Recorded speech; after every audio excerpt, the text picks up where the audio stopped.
Hey guys, how you doing? Today we're going to look at, is addiction a choice? Is it a discipline problem? Is it behavioral? Or is it actually a disease where you have no real choice?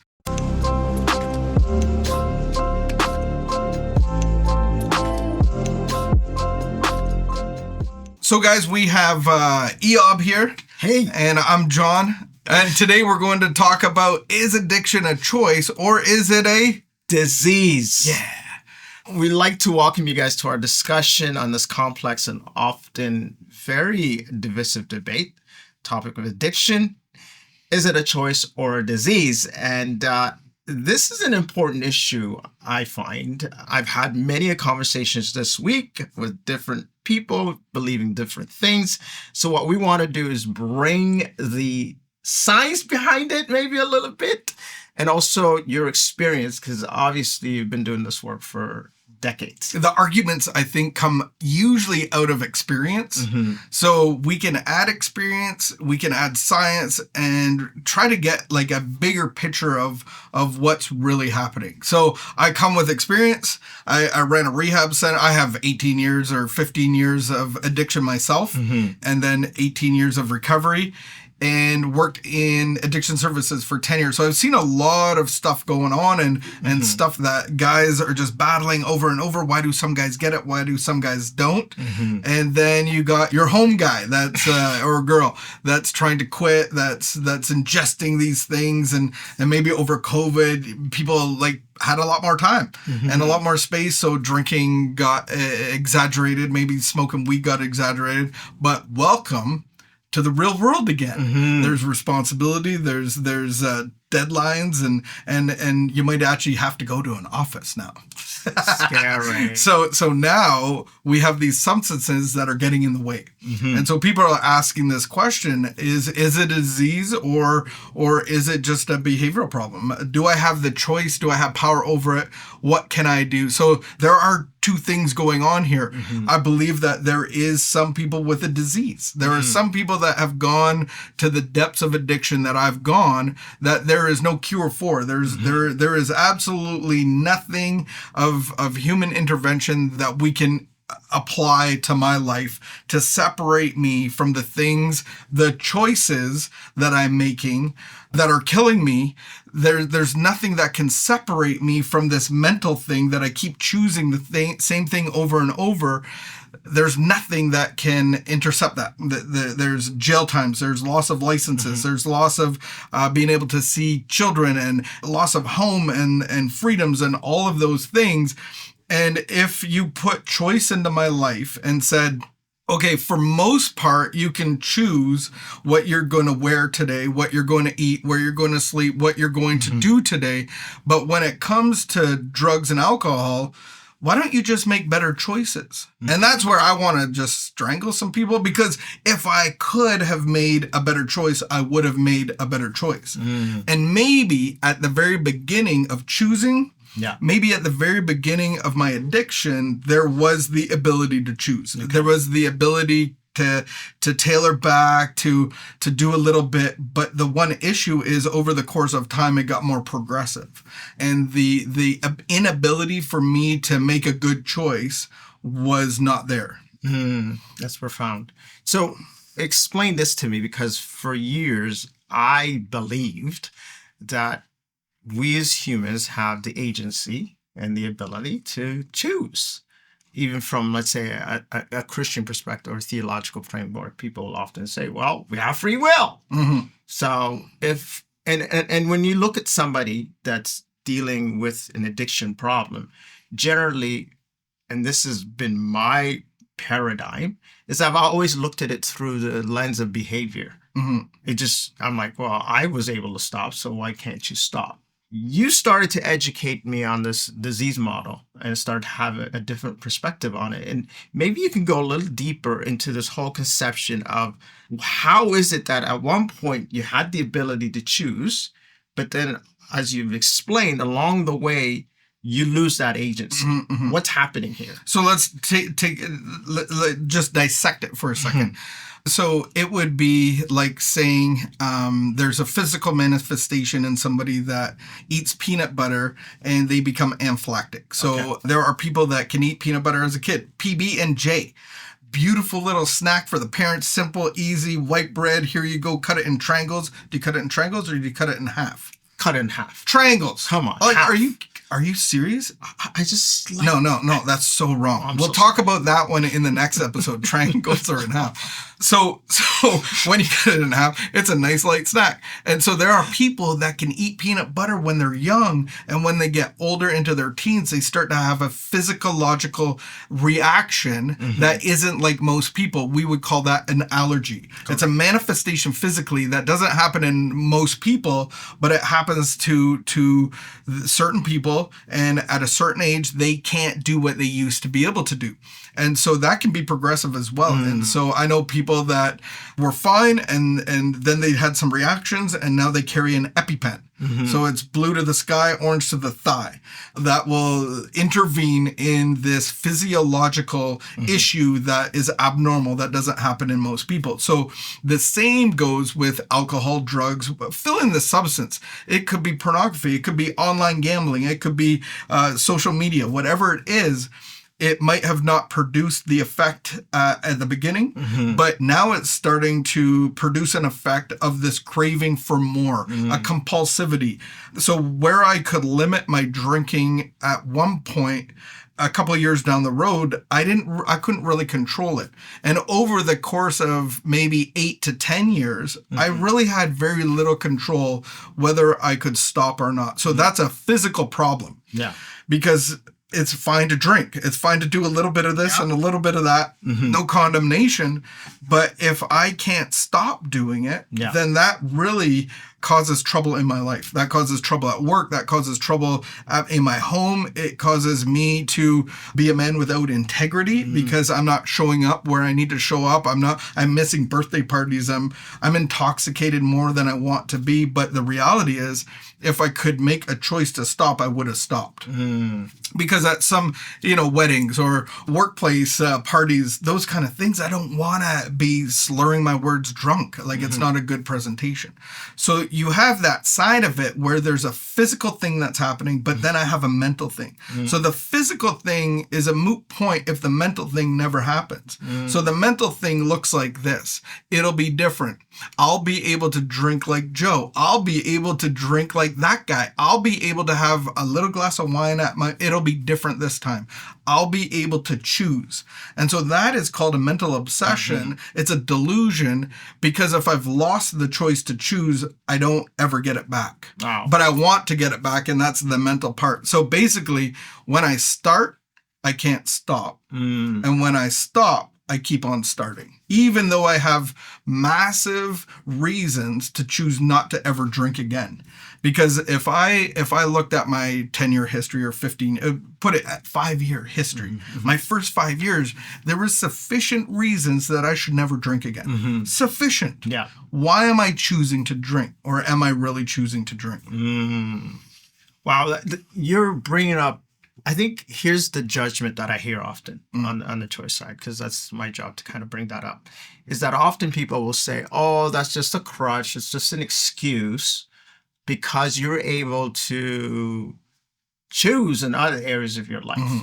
And so I think what I'm starting to understand, and I used this illustration earlier, if you deal with depression, let's say you're depressed today, then you get out of depression, it's like, oh, it's an episode, it's an event. Yeah, just choose different choices.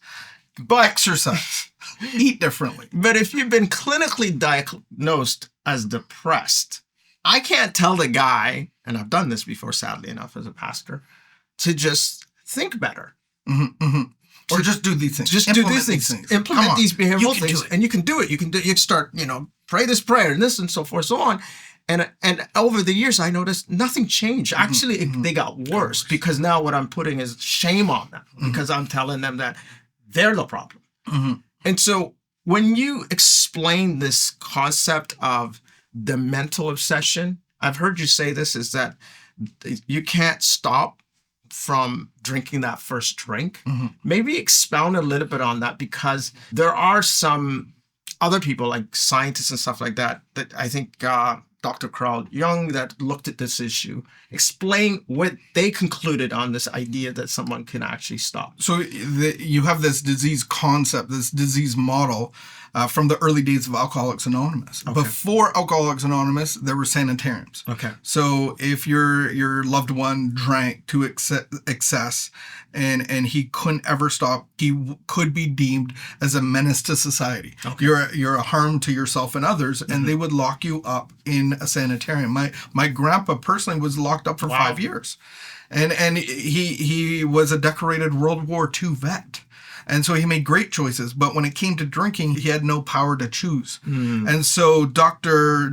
Carl Jung and Dr. Silkworth worked at a hospital in the States, and they would say 40 to 50,000 people he was in care of over the course of whatever decade. And Carl Jung, he was trying to intervene with certain people with this drinking problem. And he got to the point where there is no hope for you. There was people that he would treat, and they would get on an airplane. After a year staying with him, they would get on an airplane and drink on the way home. Oh, wow. And so you pay all that money. Don't you think you would choose differently? Like, I have a new hope. I've been separated from this for a certain amount of time, and I have that same experience. I've been separated from drugs and alcohol for many months because being incarcerated. Not that you can't get that stuff in there, but it's a little bit different. I didn't have a reason to go to it. I was missing something that compelled me. There was a mental part that was subsided. So when we look at this, the disease concept, number one, it's fatal. It's progressive, and it has a physical and mental part to it as well. So when I'm incarcerated, I don't even think about it. Yeah. Because all my needs are met. Nobody can get a hold of me. I just have to behave with the people I'm around. So in that regard, when I get let out, all of a sudden I go from a little fishbowl to an ocean. And I'm filled with anxiety, fear of what's going to happen, what's going to come, what I should or should not be doing. And it triggers something inside of me that causes this mental reaction. So this fear of going from a little fishbowl to the big real world, I have no control over that internal thing that happens that ignites a mental obsession that causes me to use within hours of me going, I have a new life. I got new hope. My wife's going to take me back. Whatever is going to happen, it's all laid out. And within 5 hours, I'm drinking. And so this is what we look at, the physical, the emotional, and the spiritual thing inside of me. If the spiritual thing is taken care of, I never have to deal with the physical and the mental part of it. Yeah. So basically what these great doctors have come up with is like, you're so screwed. Only God can help you. And that's where we get that tattoo. Only God can judge me. Only God can help me. And that's the reality, is that they had no intervention, no human intervention from the leading psychiatrists of the world at that time, and still recognized today, that there is no hope except a spiritual experience that will displace and cause a spiritual thing to happen inside of you that eliminates the mental part of it, which, if you don't have a mental part, you never pick up the first one. So it's a mental disease, Whitley, that expresses itself. There's a physical manifestation, i.e. to the allergy. But really, the underlying issue that you're speaking about is that from a disease model, is that it's really what is attacking the mind. So it's a disease of the mind. That's what you're saying. Yeah. So, and you can see this played out in if I'm bored, if I'm lonely, if I'm hangry, if I'm tired, then we like to fill the space. So we could go to our phones, we could go, like, none of that is wrong, but there's an underlying issue. There's this uneasiness, there's this restlessness inside of me. I don't have a purpose. I'm bored. I just don't feel good inside of me. I don't feel connected. I feel disconnected. And so we look at that as this spiritual unrest. I have a soul problem inside of me. And so I think many of us can relate to that, where we go into the hobby, or we go into the work, or we go into relationships. We go into having a little bit of extra wine or the marijuana or whatever it is. But at the bottom of it is this spiritual uneasiness, this spiritual unrest. Wow. And so we could look at this disease as a spiritual disease. So now the solution becomes spiritual, which I can get help for that. I can go start doing spiritual exercises. I can do devotional readings. I can do meditation. I can meet with people. I can go to a church. I can go to a 12-step fellowship. Those are great. But I actually need a relationship with God as I used to have with alcohol and drugs. And so that's what the solution for the disease is really demanding. There's no other help for this disease. So that's where you get in the tension. Well, we don't like that solution necessarily. Like my home doctor is not going to subscribe me that. No. Ever. No. Like, I don't think so. Maybe yours, but not mine. No. Like they don't describe, they want to address the sleeplessness, the restlessness, the all the symptoms. So explain to me to the the individual who used to be quote unquote addicted to alcohol and whatever it might be, and they were able to, through self-will, through just white knuckling it, that they've been able to recover, and then they go and tell people, you see, you can do the same thing. So explain the danger of that, and also the difference between an individual who's able to quote unquote recover through behavioral modification and the individual that, as we've just explained, that has the disease. So, and that's where you get into the catch-22. There are some people that are going to be able to do it. We could research the crap out of that and go like, well, you quit all this stuff, but you started doing this. You started doing pornography. You started doing codependent behaviors. You got into codependent relationships. Oh, you work 18-hour days. So I don't know what recovery means. Yeah, like there are people that can quit things, no problem, but it's like whack-a-mole. Yeah. Then this comes up, then that comes up. Or their life goes merrily along and that's the way they want to live, whatever it is. But there are a select few that don't have that opportunity, that there is no capacity to be able to make a different choice. So I have that experience. I've worked with hundreds, if not thousands of men in that capacity, where I can recall a time at the end of my using where I went to the bank and I got a check every 2 weeks, and I would go to the bank. I was living in my parents' basement. I was like done. I was trying to get help. So the willingness to get help and change was there. I was waiting to get into a treatment center. I would go to the bank, cash my check, and I can still remember very vividly going there, getting the money, and having a plan for it to pay my cell phone bill, to give my wife money, to the kid, everything. And then I don't remember 3 days later. Wow. And it's a very scary place to be, because I am not making a choice. I look at it like the epileptic or the diabetic, or if I gave you a whole box of laxatives and said, we are going from here to Toronto, do not poop the car. At some point, your willpower and your effort is going to fail. It's going to run out. And we're going to have a poop car. Yes. At some point. And that's what happens to the diabetic or the epileptic. So a lot of people with epilepsy don't have seizures every day, but they'll have them once every couple weeks or once a month. You could assume that they're in control the rest of the days, but you wouldn't give them their driver's license back, because the reality is they're not in control of when they have seizure activity. The other example that I like to bring into this is if we're you and me made it off a sea wreck and the boat goes down and we're alive and we're in the life raft and we run out of water. All around is living water. It's salt water, but it's like water. Like, let's drink it. You don't drink the salt water because you'll die faster. So what we would say in our minds is, drink it, we're going to die. So we start drinking it. What happens is that because of the salt water, your body can only hold so much salt. So it uses the water in your body to dilute it, to pee it out.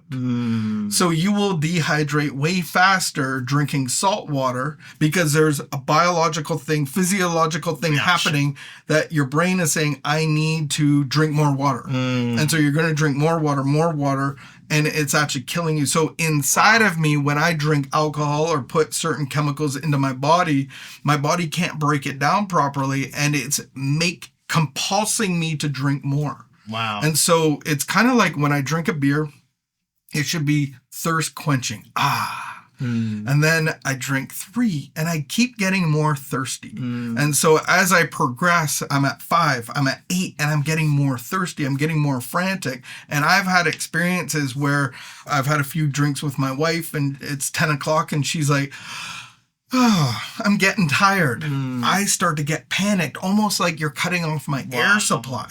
And I'll order 4 shots, 2 for her, 2 for me. I know she's not going to drink her 2. I order a pitcher real quick so that we can split it, but I know she's not going to split it. And I just need to consume it because that's really my air. That's your air. That's what. And I feel like it's going to get cut off, so I start to panic. So am I choosing? For me, it wasn't a choice. No. For you, it might be a choice. But if you have this disease, at some point, you will lose your ability to choose. That's amazing. So maybe talk to the people that are currently watching this and they're not maybe entirely convinced of this argument because to some extent they would describe themselves as a quote unquote functional addict. So their lives are still functioning. Maybe they're using third alternatives. Maybe you're introducing a new concept. Yeah. Well, I'm just suggesting this. Maybe they're just watching porn and quote unquote they're harming no one. At what point do they need to kind of recognize that this is a problem? I get this call all the time because there's younger people involved. Yeah. And I would meet with them. I would talk about this concept of control, of the mental obsession. And then I would say, why are you doing it? So I'm trying to bring in a spiritual part. Like, well, I just do it because I'm bored. I just, like there's nothing else to do, that kind of thing. It's like, I'm trying to get to a spiritual issue. But I will tell a young person, I go, well, your boss did call me. So do you want to be abstinent? Usually the answer is no. Okay, yes. 100% of the time the answer has been no. I'll give a grace, 99%. Okay. No, not really. I don't see that happening in my life to be abstinent for the rest of my life. So then I will put a plan together of control. So is marijuana going to cause your boss to call me? Well, yes. How much could you smoke, drink, or snort that your boss won't call me? So I'll actually put a plan together. And it sounds like I'm leading somebody in bad areas, but I want them to either recognize that they can control it or they can't control it. So let's put the drinking. I can drink 3 beers a day. I can drink 8 beers a day. I can only drink on weekends. I don't want to not do cocaine recreationally. I like doing it. How about once a month? That's plenty. Or maybe once every 2 weeks. Or, okay, so your marijuana, can you do that at night or right before bed? And we talk about the problems of that. Like if you're smoking weed and drinking at nighttime, you're not getting REM sleep properly. So it's affecting a lot of your ability to work and function properly. You're just used to living the way you're doing. So we'll put this plan together if they don't want abstinence and then try to walk it out. Wow. I get many people that can.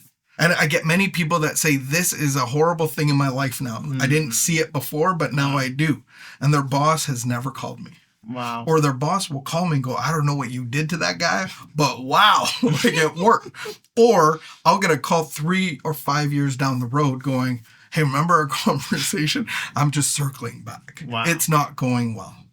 I'm back doing everything way worse. It's progressed. It's gone like this. And so I really truly believe that we should treat people in the regards that they can see it in themselves. Are you in control? Are you making decisions? Yeah. And is this affecting your life in negative? Is it impacting different parts of your life? And if so, well, let's try to stop it. And if you can't stop it, let's try to treat this disease in a spiritual sense.